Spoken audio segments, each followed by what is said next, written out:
bienvenue à notre nouvelle rencontre, rencontre sur la résonance. Bonjour Esther. Bonjour Odaya. Alors je rappelle juste en quelques mots, à notre dernière rencontre, on a parlé de à qui est le problème. À qui appartient le problème. À qui appartient le problème, plus exactement.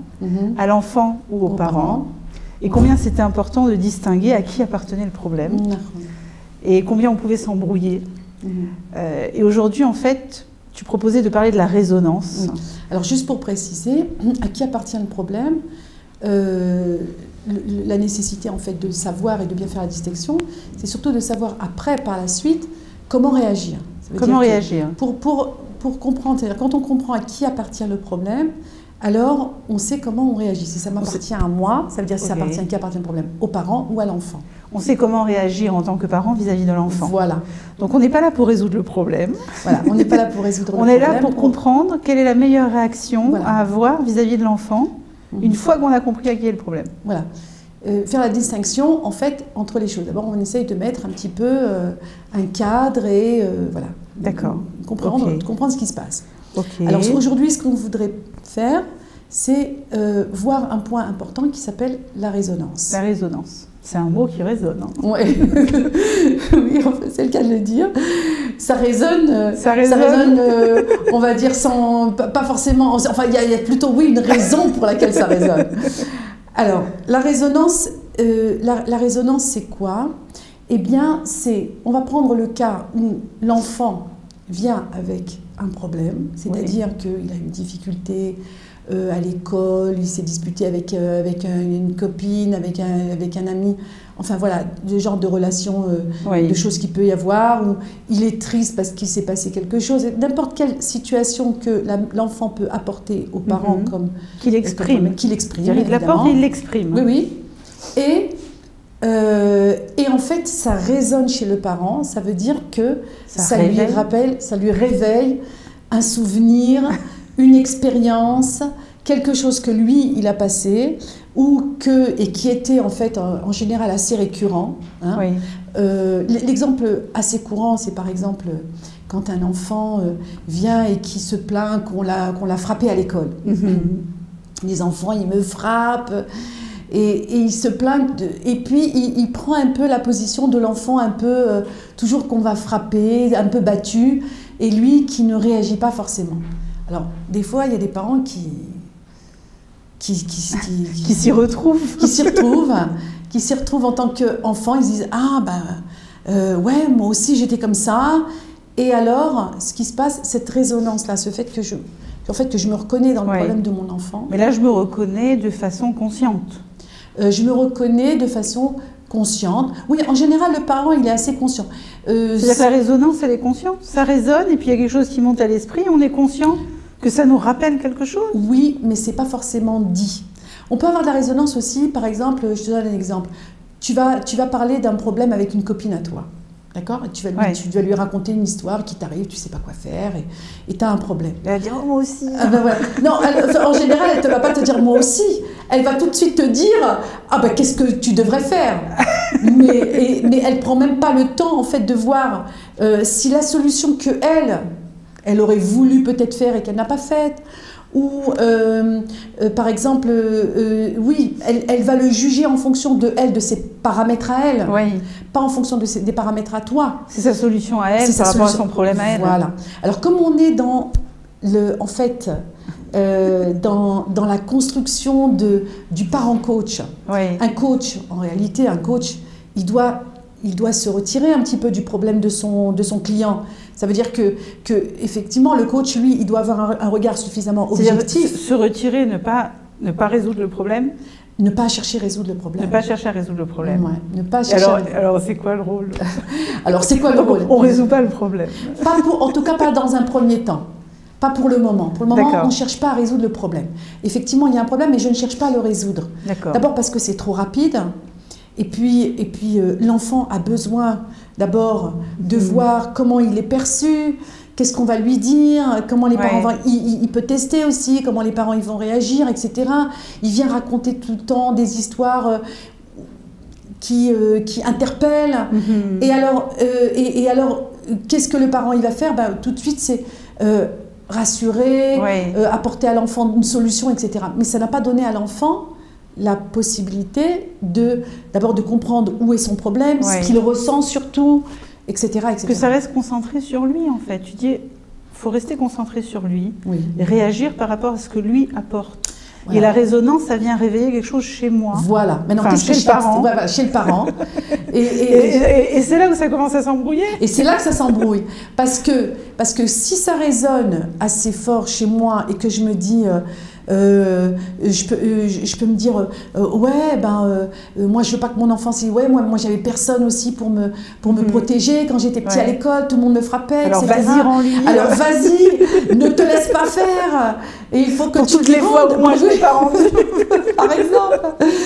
Alors il va résoudre son problème à travers l'enfant. Le parent va résoudre son problème. Résout son propre problème, qui est que moi, je n'avais pas trouvé de solution, j'avais personne pour m'aider, j'étais toujours comme ça, dans cette situation, et j'ai traîné ça avec moi. Et en fait, quand j'entends mon fils ou ma fille me raconter la même chose, qu'elle revit, elle revit la même chose, c'est enfin l'occasion de faire autrement. Voilà, c'est enfin l'occasion de se dire, eh bien là, maintenant, toi, tu vas faire différemment. Mais en réalité, l'histoire de l'enfant est complètement différente. Oui, et puis c'est peut-être pas du tout adapté à l'enfant. Le problème, peut-être qu'il n'a même pas fini d'expliquer son problème, qu'on l'a même pas compris. Oui. C'est-à-dire, si ça commence à résonner, on est parti. On est déjà parti. On a déjà navigué ailleurs. Voilà, on est déjà parti dans un autre, comment dire, dans une autre sphère. Et puis, en général, la solution qu'apporte le parent, en général, ne convient pas à l'enfant. L'enfant d'abord n'aime pas qu'on lui donne des solutions comme ça directement, tout de suite, sans avoir peut-être compris ou lui donner le temps en fait de lui-même d'intégrer l'histoire. Et donc ça ne convient pas à l'enfant. L'enfant n'est pas satisfait. Alors il sort un petit peu frustré de son histoire. Il n'est pas satisfait parce que la solution, il sent qu'elle n'est pas bonne, ou parce qu'il n'a pas pu s'exprimer jusqu'au bout. Pourquoi il n'est pas satisfait, l'enfant? Il n'est pas satisfait pour... S'il est venu avec un problème, on lui a donné une solution. Ouais. Pourquoi il ne serait pas satisfait? En principe, il devrait ça facilite la vie. Voilà, ça facilite voilà, pas besoin de se prendre la tête. Mais en réalité, c'est pas tout à fait ça, parce que l'enfant, quand il vient raconter son histoire, c'est pas sûr qu'il veut d'abord trouver tout de suite une solution. Il vient d'abord exprimer quelque chose. Il vient dire ce qui le dérange, il vient raconter ce qui s'est passé. Donner tout de suite une solution, en fait, ça empêche un peu l'enfant de lui-même de comprendre exactement qu'est-ce qui se passe. En fait, ça le limite dans son investigation même personnelle, le fait de pouvoir s'exprimer, de raconter, ça lui permet lui-même de comprendre ce qui lui est arrivé. Ça lui permet. En fait, l'idée, c'est de lui donner l'espace pour s'exprimer, sans s'embrouiller, sans amener sa propre résonance. C'est là que tu parles. En fait, quand on écoute quelqu'un, ça réveille un souvenir chez nous, un sentiment, une frustration, et on va réagir par rapport à ça. On risque, disons, de réagir par rapport à ça s'il y a une résonance. Il y a toujours une résonance? Non, pas toujours. Il n'y a pas toujours une résonance. Il y a souvent une résonance. Mais ça peut arriver. Ça peut arriver. Des fois, on peut construire des fois toute une attitude, toute une vie en fonction de quelque chose que à nous a dérangé dans le passé et qu'on ne veut plus que ça se reproduise. Et donc on amène des conditions et des solutions dans ce sens à l'enfant. Voilà, je vais te donner un exemple. Une fois, une maman m'a raconté que... non, elle se plaignait plutôt que son enfant, son fils qui est déjà grand, 18 ans, 19 ans, qui ne lui parle jamais et qu'il la met pas au courant de ses activités et que quand il veut faire quelque chose, c'est très secret et que quand il veut sortir, il s'enfuit presque de la maison pour éviter le questionnement. En fait, tout pour éviter la communication. Alors, oui, mais alors, justement, apparemment, pourquoi il ne veut pas parler, pourquoi il fuit, pourquoi il ne me raconte pas. Donc ça crée effectivement une frustration chez la maman. Alors, au départ, la maman ne parle pas vraiment de comment c'est arrivé à ça. C'est-à-dire que pour le moment, il y a un fait que l'enfant, il se sauve et qu'il fuit la communication, etc. Oui, à 18-19 ans, c'est déjà plus un enfant. Oui, c'est déjà plus un enfant, c'est un adolescent. Mais je veux dire, justement, mais ça a été construit. Alors, et justement, là, c'est là que j'en arrive à quelque chose qui a été construit pendant des années. C'est que après un moment de discussion avec la maman et on essaye de comprendre un petit peu l'ambiance et qu'est-ce qui se passe dans la dynamique qu'il y a entre eux. Ouais. Alors, la maman me dit, bah oui, mais parce que, en fait, moi, ma mère ne m'a jamais posé de questions et ne m'a jamais parlé. Oui. Et donc, moi, je veux parler à mon enfant. Je ne veux pas faire... Alors, dès que l'enfant, il se tait, alors elle a peur. Elle se dit, ah oui, mais moi, je ne veux pas, je veux que mon enfant, il parle et je veux lui parler et je veux qu'il crée la communication. Donc, elle est tellement obsédée à créer la communication avec son enfant parce qu'elle a peur qu'il n'y ait pas de communication parce qu'elle n'en a pas eu. Oui. Donc, quand elle voit son enfant se taire, etc., ça lui rappelle son enfance. Et elle se dit, mais moi, il faut absolument que je parle. Donc, elle voulait tellement parler avec son enfant qu'à la limite, ça devenait du harcèlement. Ah oui, donc elle a mis la pression et c'est devenu du harcèlement, donc il a commencé à se sauver. Ben voilà. Parce qu'en fait, c'est venu d'un malaise à elle. Voilà, c'est pas venu d'un besoin de l'enfant au départ. C'est pas venu d'un besoin. C'est venu d'un besoin de la mère. C'est devenu d'un besoin de moi. C'est-à-dire que la maman essaye de résoudre le problème qu'elle avait lorsqu'elle était petite, que évidemment elle non plus elle parlait pas trop puisque personne ne lui posait de questions, donc elle ne parlait pas. Et donc dans si vous voulez, dans sa manière de voir, de comprendre les choses, en fait ça veut dire que ben oui, personne ne s'intéresse à moi, personne ne me pose de questions, etc. Donc de plus en plus elle se renferme. Et alors après, ça crée une espèce de traumatisme en fait. C'est que quand l'enfant il parle pas, alors c'est peut-être moi qui lui parle pas suffisamment, ou je pose pas assez de questions, ou je dois un petit peu plus... Oui, donc c'est pas sur une volonté ou un besoin, c'est par rapport à un problème qu'elle avait. Voilà, où elle a commencé à réagir de façon tendue. Voilà. Déjà. Et obsédée par rapport à ça. Voilà. Donc l'enfant il a fui. Donc l'enfant il fuit. Donc ça veut dire qu'il y a plusieurs manières en fait de retrouver ça. Alors, ça peut soit venir, comme on a dit au départ, de l'enfant qui a vraiment un problème, à l'école, mais il est encore petit. Ou voilà, c'est encore dans une dimension où l'enfant, il vient raconter quelque chose qui se passe. Et moi je ramène mon histoire avec. Et moi je ramène mon histoire avec. Voilà. Je projette ma difficulté sur l'enfant. Alors en fait, et là c'est pas conscient, c'est-à-dire ce que ça fait remonter, ça vient au niveau à l'esprit, mais par contre le fait qu'on s'embrouille ou qu'on se mélange souvent est inconscient. Voilà, c'est inconscient. On est persuadé que c'est la bonne solution pour lui aussi. Et c'est là où on rate à qui est le problème, c'est ça ? On rate à qui est le problème parce qu'en réalité, lui, il n'a pas vraiment de problème au départ, l'enfant. Il n'a pas envie de raconter, bon ça c'est une autre histoire, pourquoi il n'a pas envie de parler. Mais moi, je vois un enfant qui ne parle pas, etc., ou qui ne raconte pas, qui ne parle pas à sa mère. Alors, il faut absolument créer quelque chose. Alors, elle va le faire de façon forcée. Alors, elle propose déjà une solution. Mais viens, on va parler, viens, on va discuter, viens, raconte-moi.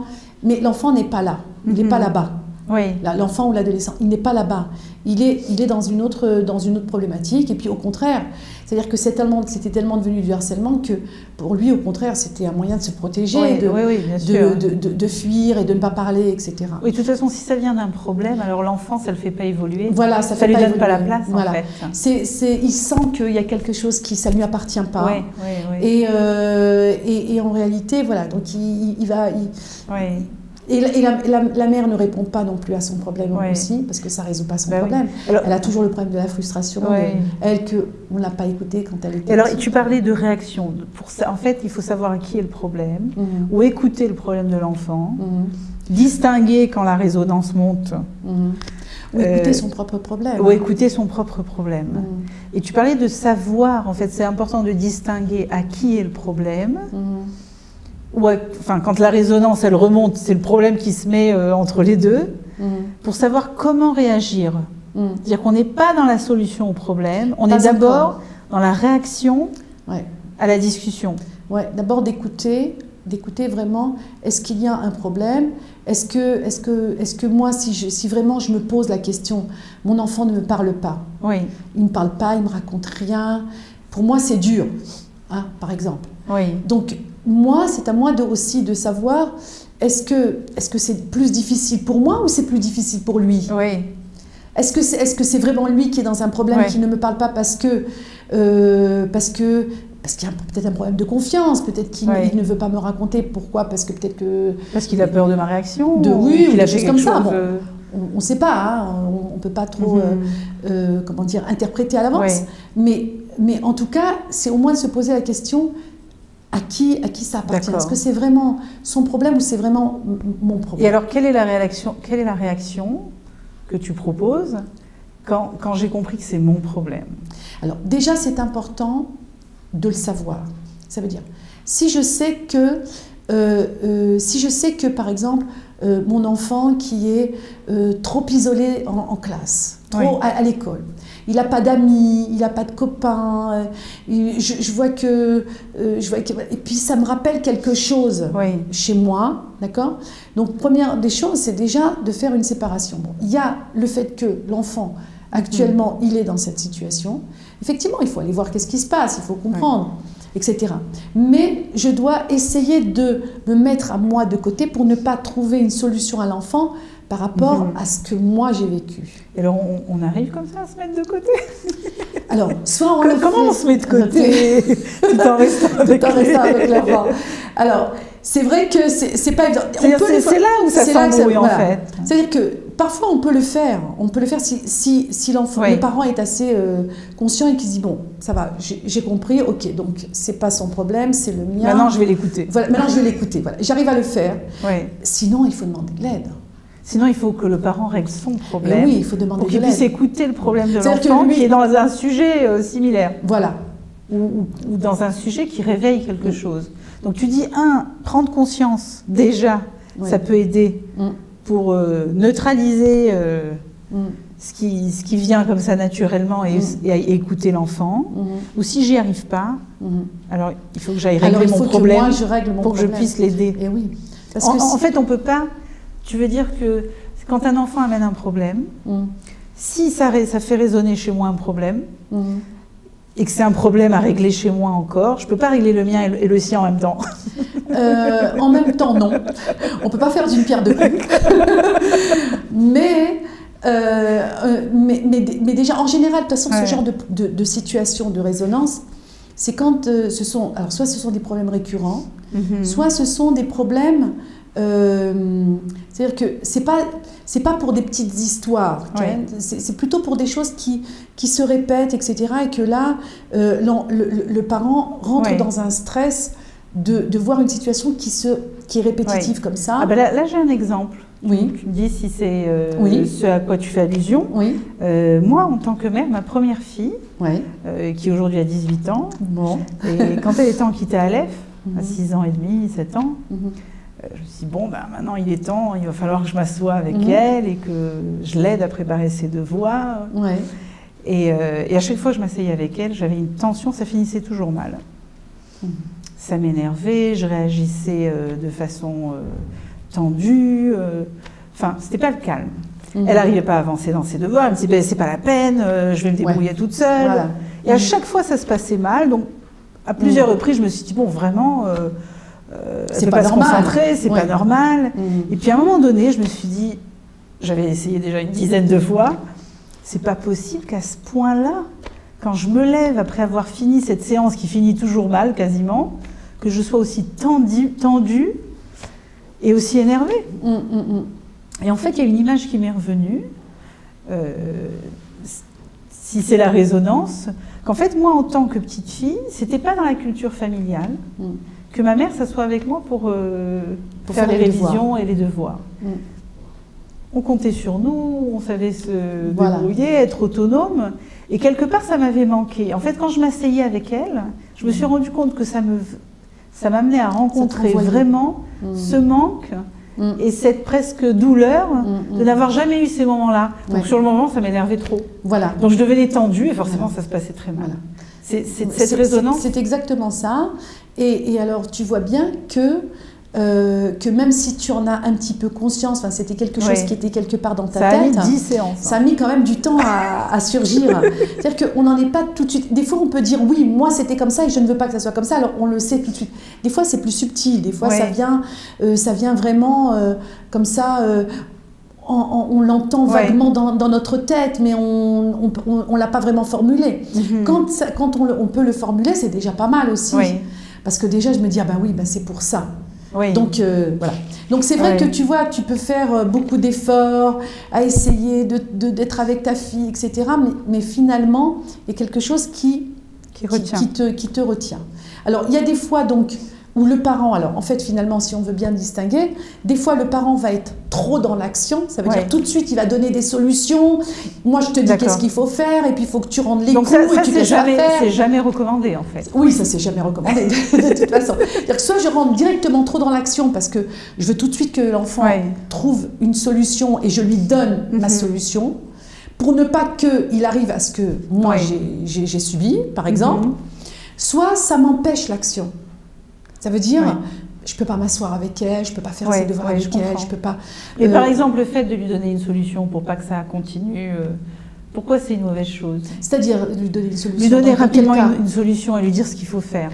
Dans quel cas tu parles? Dans le cas où l'enfant amène un problème et j'agis, où je suis trop vite dans l'action. Où je suis trop dans l'action. D'accord? Parce qu'il y a une résonance et en fait je commence à réagir. Et je lui dis quoi faire.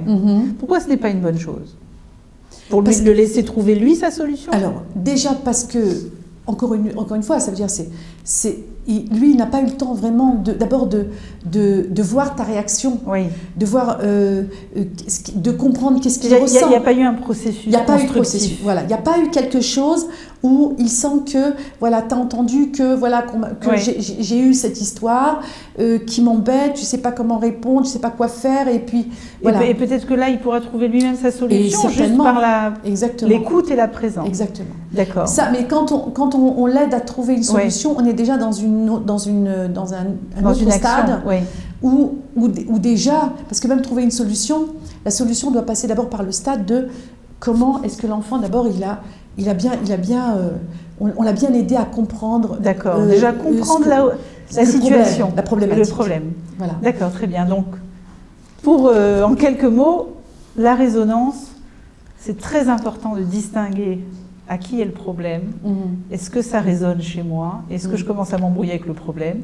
Est-ce que je reste disponible pour écouter l'enfant, pour lui permettre de comprendre son problème, peut-être même de trouver sa solution, en tout cas de faire un chemin et d'être disponible pour lui et de ne pas être en train de régler mon problème à travers lui. Exactement. C'est ça? Exactement. Merci à tous. Merci. Merci Esther. Au revoir.